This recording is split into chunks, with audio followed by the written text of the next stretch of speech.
संस्कृत भाषा में विद्यमान है। आज इस दिवस के उपलक्ष्य में और अधिक गहराई से और सारगर्भित तरीके से विषय का प्रतिपादन करने हेतु मैं हमारे महाविद्यालय के संस्कृत विभाग के आचार्य डॉक्टर सरजी दुबे सर से निवेदन करूंगा कि वो आए और हम सबका इस विषय पर मार्गदर्शन करें।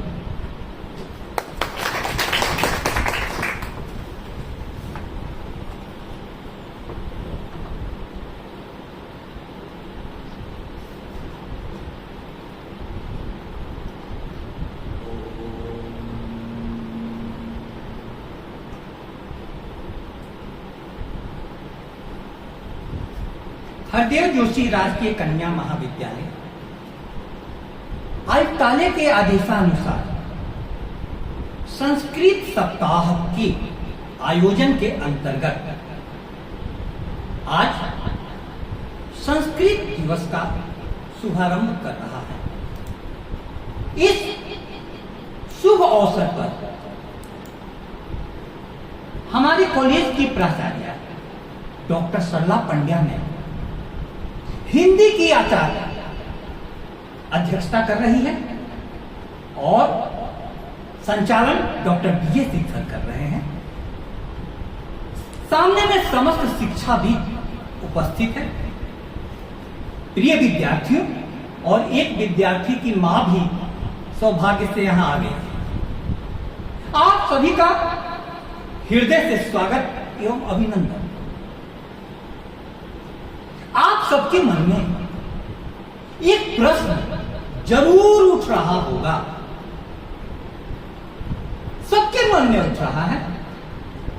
विश्व की सबसे प्राचीनतम भाषा संस्कृत, फिर से मैं बोलूं, विश्व की सबसे प्राचीनतम भाषा संस्कृत आज के आधुनिकतम वैश्वीकरण के जमाने में क्यों पढ़ा जा रहा है? क्यों पढ़ा? दूसरे शब्दों में कहें, अंग्रेजी की प्रधानता वाले युग में संस्कृत की जरूरत क्या है? अब ये प्रश्न जो है सबके हृदय में हो रहा है। संस्कृत को पढ़ने के बाद मैं जो देख रहा हूं हालात, उसमें देखो कैसी दुनिया में हम रह रहे हैं। संस्कृत की एक लाइन है, एक पंक्ति ध्यान से सुनना, निरुद्देश्यम मंदो अपि न परवर्तते, अर्थात बिना उद्देश्य के मंद बुद्धि भी किसी काम में प्रवृत्त नहीं होता। उद्देश्य नहीं हो तो मूड से मूड व्यक्ति भी कोई काम क्यों करेगा? अब संस्कृत भाषा जैसा कठिन, समझा जाने वाला भाषा और बड़ा व्यापक और गुण भाषा आजकल कोई क्यों पढ़े? इस सवाल जायज है, मैं इस सवाल का स्वागत करता हूं। अब देखो, इस जमाने की सबसे बड़ी समस्याओं पर यदि तुम गौर करोगे, अभी मैंने विद्यार्थियों से मैं पूछा कि तुम्हारे जीवन की समस्या क्या है, लिख कर दो। सारे विद्यार्थियों ने लिखकर समस्या दी। अब सारी समस्या निजी समस्या है। किसी के घर में गरीबी है, किसी के घर में माँ बाप पढ़ने नहीं देते, किसी का कोई और समस्या है, पढ़ाई ही समस्या है, सब निजी समस्या है। अब यह निजी समस्या हो तो दूसरी तरफ देखो, वैयक्तिक समस्या के साथ जागतिक समस्या। जागतिक समस्या क्या है? थोड़ा ध्यान से देखो। उत्तराखंड में बादल फटा और पहाड़ ऐसे बह गया जैसे नदी बह गई। हजारों लोग के दबे हुए होने की संभावना। ये समस्या सब जगह, कहीं सूखे से तो कहीं बाढ़ से कहीं अति गर्मी से, कहीं अति वृष्टि से, कहीं अति शीत से जीना मुश्किल हो गया, जीना मुश्किल हो गया। और पर्यावरणविद कहते हैं कि अब समय नहीं बचा है कि हम विशेष कुछ कर सके। इसलिए सरकारों ने अब इतनी तेजी से कदम बढ़ाना शुरू किया है कि स्कूलों में ऑर्डर आया है कि विद्यार्थी 10 पेड़ प्रत्येक दिन लगाएं और शिक्षक 15। एक पेड़ मां के नाम अभियान प्रधानमंत्री जी भी चला रहे हैं। ठीक है, यह समस्या है प्रकृति की समस्या, प्राकृतिक आपदा सबके साथ है।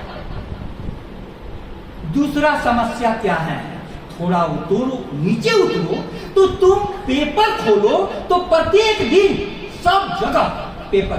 पति ने पत्नी को मार दिया, पत्नी ने पति को मार दिया, पति ने प्रेमिका के साथ मिलकर पत्नी को ठिकाने लगा दिया, पत्नी ने प्रेमी के साथ मिलकर पति को ठिकाने लगा दिया। पहले थी कि बहुत ज्यादा पति लोग ही पत्नी को मारते थे, लेकिन मैडम इधर कुछ महीनों में 389 आंकड़े आए हैं, पत्नियों ने पतियों को ठिकाने लगा दिया, बदला लेना। अब क्या हुआ, दूसरा समस्या, ये किस चीज की समस्या है, यह है व्यभिचार की समस्या। क्या है, व्यभिचार, व्यभिचार, व्यभिचार। एक और समस्या लो, कोई भी परीक्षा दो पेपर लीक हो जाता है, नहीं पढ़ने वाला मिठाई बांट रहा है, सिलेक्शन हो गया, और पढ़ने वाला आंसू बहा रहा है, जितना लिखा था उतना भी नंबर नहीं आया। हर चीज बिकाऊ है। तीसरी समस्या क्या होगी, भ्रष्टाचार। ठीक है, इतनी तो आप समझ गए। अब संस्कृत क्यों पढ़े, देखो संस्कृत एक माध्यम है, माध्यम जैसे हिंदी भाषा एक माध्यम है। माध्यम माने क्या हुआ, तुम्हारे पास चम्मच है, चम्मच प्लास्टिक की है या सोने की, उससे ज्यादा अंतर नहीं पड़ता है। महत्वपूर्ण यह है कि चम्मच में अमृत है या जहर है। प्लास्टिक के भी चम्मच में यदि अमृत हो और सोने के चम्मच में भी जहर हो तो तुम किसको लोगे, प्लास्टिक वाला, प्लास्टिक वाला। इसका मतलब ये मैं नहीं कह रहा हूं कि मेरी संस्कृत और मैडम की हिंदी प्लास्टिक वाली है। मैं कहना ये चाह रहा हूं कि हम लोगों को दिया क्या जा रहा है। सारे भाषा वैज्ञानिकों का मत है अंग्रेजी व्यापार की भाषा। सत्य, ध्यान देना, अंग्रेजी व्यापार की भाषा है, इसीलिए अंग्रेजी पढ़ने से पैसे कमाने की, अंग्रेजी व्यापार की भाषा। लेकिन संस्कृत और हिंदी प्यार की भाषा, प्यार की भाषा, प्यार की भाषा। अब निश्चित करो, तुमको देखना है जीवन में तुमको प्यार चाहिए कि व्यापार, प्यार दोनों। बिना कैसे होगा। हम लोग जब बीए कर रहे थे मैडम, तो एक गाना, एक फिल्म आई थी पेंटर बाबू, उसका एक गाना हम लोग गाया करते थे, मैं कहां से लाऊंगा रेशम की साड़ी, ये गाड़ी ये बंगला नहीं दे सकूंगा, मेरा दिल ही एक मेरी मिल्कियत है, जो चाहो तो तुमको यही दे सकूंगा, मगर दिल की दुनिया बसाने के पहले मेरी जान मुझको बहुत सोचना है, तुझे अपना साथी बनाने के पहले मेरी जान मुझको बहुत सोचना है। शादी करोगी तो घर के लिए पैसा चाहिए, पैसा नहीं हो तो 2 मिनट में प्यार जो है ना, एक दूसरे के बाल खींचने में तब्दील हो जाएंगे। मैं ऐसा नहीं कहा, मैं कहना ही चाह रहा हूं व्यापार पैसा भी जीवन के लिए चाहिए, लेकिन लेकिन लेकिन अब मैं यहां हिंदी को लाऊं, क्योंकि हिंदी ने जन जन तक संस्कृत की गहरी बातें पहुंचा दी। इसीलिए राजू राम के बहुत उपकार हैं हिंदी पढ़ाने वाले को, जन जन तक। वाल्मीकि जी ने रामायण लिखा संस्कृत में, संस्कृत कितने लोग जानते थे? देववाणी कहा जाता है, देववाणी। देववाणी, देवता वाणी पढ़ी सामान्य जनता को। जब बाबा तुलसीदास लिखने लगे तो स्वयं शंकर भगवान बोले कि ऐसा संस्कृत में मत लिखो, ऐसी भाषा में लिखो जो जनता पढ़ सके। उन्होंने अवधी में लिखा रामचरितमानस, अवधी में रामचरित। अब हिंदी का तुमने कबीर साहब का दोहा सुना होगा, पोथी पढ़ी पढ़ी जगमुआ पंडित भयानको, ढाई आखर प्रेम का पढ़े तो पंडित हो। कितना भी पढ़ लो, यदि प्रेम नहीं है तो तुम हिंदी के दृष्टिकोण से, कबीर साहब के दृष्टिकोण से पंडित नहीं हो सकते। पंडित बहुत मूल्यवान शब्द था हमारी संस्कृति में। अब ऐसा ही उदाहरण अब मैं संस्कृत का बोला, चूंकि आपको हिंदी का सुना दिया तो आपकी आंखें खुल गई हैं। अब मैं संस्कृत बोल करके आपकी आंखें बंद कर देना चाहता हूं। डरना मत, लेकिन एक बात सुन लो, मेरे साथ बोलो ताकि मजा आ जाए। ठीक है, हाथ जोड़ लो। मातृवत् परदारेषु परद्रव्येषु लोष्ठवत् आत्मवत् सर्वभूतेषु यः पश्यति स पंडितः। अब देखो, इसको हिंदी में बता दूं कि क्या कहा गया। ऋषि ने कहा संस्कृत में, तुमको समझ में नहीं आई, अब इसका हिंदी कर देता। दूसरे की स्त्री को माता के समान जो देखे, माता के समान। दूसरे के धन को जो मिट्टी के ढेले के समान देखे, और सारे प्राणियों को जो स्वयं के समान देखे। आत्मवत माने अपनी आत्मा के समान देखे, वही पंडित है, वही पंडित है। बात तो वही हो गई। कबीरदास ने शॉर्ट में कह दिया कि ढाई आखर प्रेम का पढ़े तो पंडित हो। संस्कृत का ऋषि कह रहा है उसको दूसरे पता है। अब ये श्लोक से हमारी समस्या का कैसे समाधान होगा? सारी संस्कृत एक ऐसी भाषा थी जिसने विश्व को सबसे पहला विषय दिया दर्शन, दर्शन, दर्शन। दर्शन का मतलब आंखें हैं ना, इससे निर्धारित होता है कि दुनिया कैसी है। इससे निर्धारित होता है। तुम यदि लाल चश्मा पहन लो, आकाश कैसा दिखाई देगा? लाल।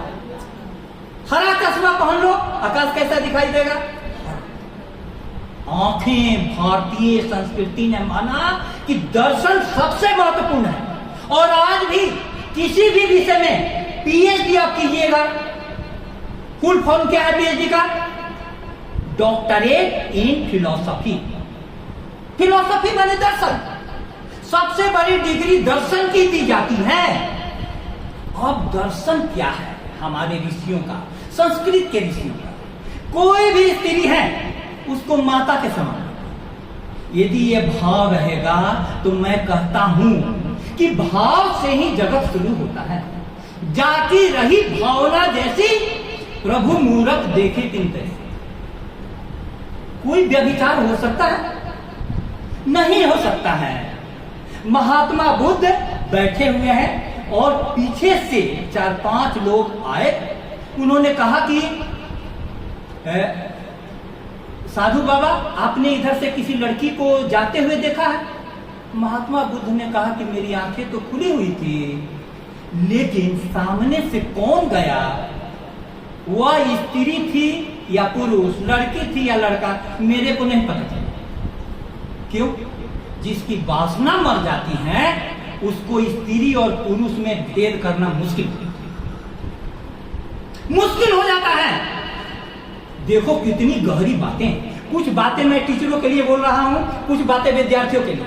तो यदि भावना तुम सही रखो तब तुम्हारा, हमारी संस्कृति क्या कहती है? मातृदेवो भव, माँ को देवता मानो। पितृदेवो भव, पिता को देवता मानो। आचार्य देवो भव, पढ़ाने वाले को देवता मानो। तो पहला लाइन से तुम्हारा व्यभिचार खत्म हो जाएगा। दूसरा, परद्रव्येषु लोष्ठवत्, दूसरे के धन को कैसे देखो, मिट्टी के ढेले के समान। अब तुम लोगों को लगेगा कि तो संभव ही नहीं है। कबीर साहब भी तो वही कह रहे हैं, रूखा सूखा खाए के ठंडा पानी पी, देख पढ़ाई चूपड़ी मत ललचावे। लोग पहले ऐसे थे कि अपने घर की सूखी रोटी में इतना स्वर्गिक आनंद लेते थे और दूसरे की तरफ देखते भी नहीं। जिसकी ऐसी दृष्टि होगी वो क्या भ्रष्टाचार कर पाएगा?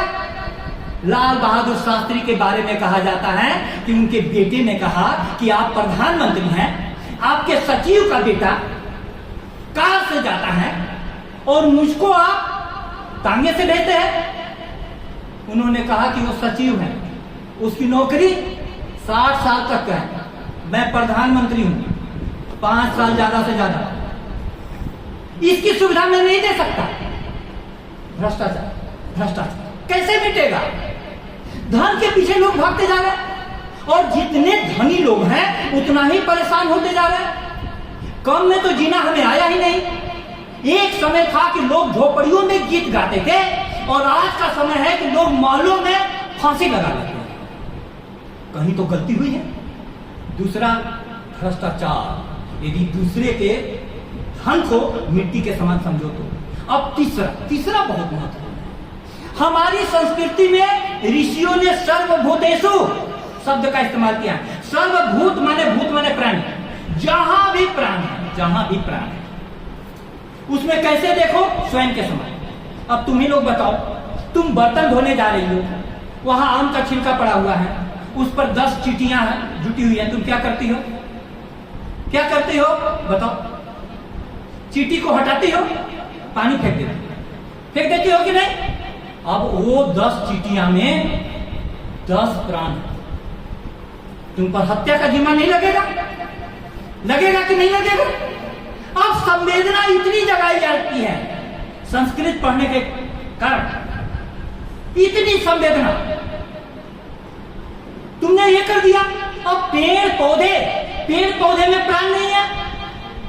अभी चल रहा है एक जगह पर जहां भी लोगों ने पेड़ काट दिए, इतने पेड़ काट देते हैं, उसी का तो खमियाजा भुगतना पड़ रहा है। संस्कृत का एक श्लोक है, ध्यान से सुनिएगा।